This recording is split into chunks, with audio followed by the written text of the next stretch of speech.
Good morning, friends, friends, and family. And I don't know about y'all, but I'm about fucking tired of the smell of dumpster fire in the morning.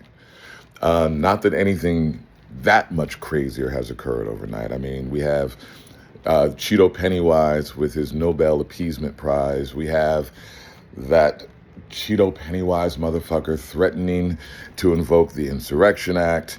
We have the files still not having been released yet. But the thing is, we still stand with Sasha.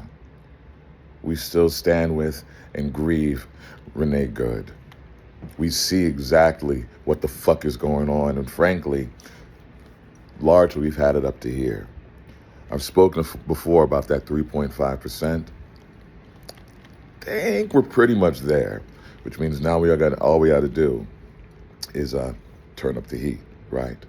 So if you're wondering what kind of actions you can take that aren't unethical, illegal, or violent, but send a pretty clear message, I got a couple of ideas.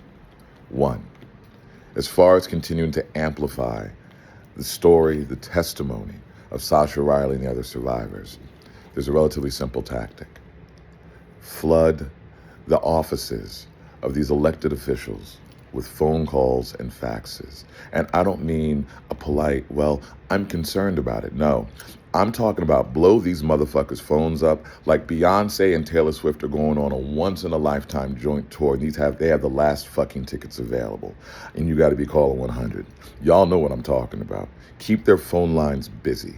Cripple their ability to effectively do their jobs by jamming their phone lines so thoroughly that the media would be forced to report on it. Especially why it would only be, say, I don't know, Jim Jordan, Andy Biggs, and Lindsey Graham, right? Now I wonder what unites those three names.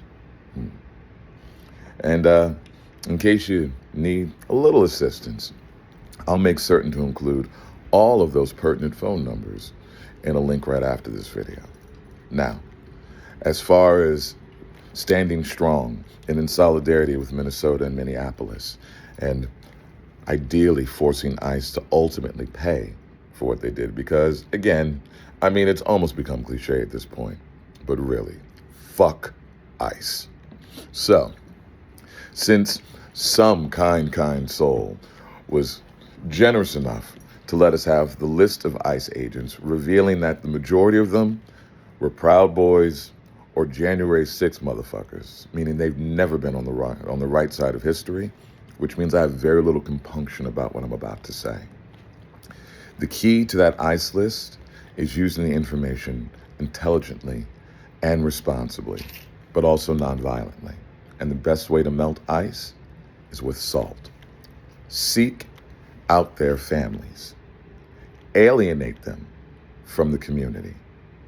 Let them suffer a while and teach them consequences. No one needs to be assaulted or beaten in this case. Instead, think of it as more of an aggressive shunning. Businesses always have the right to refuse service, right?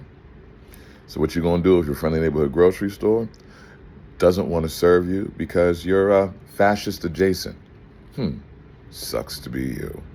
And eventually, we could collectively, as a community, make things so uncomfortable for those people around these ICE agents that the choice is those agents need to go home and handle their business or really reveal their true colors and probably turn their families against them. Either way, I call that shit a win-win, you know what I'm saying?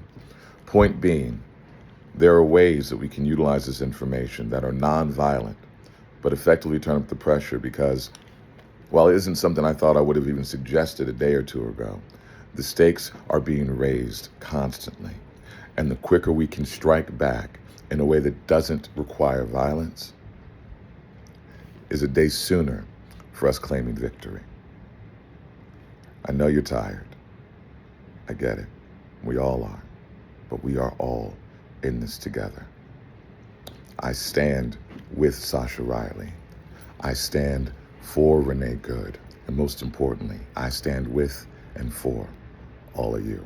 Rise, the fuck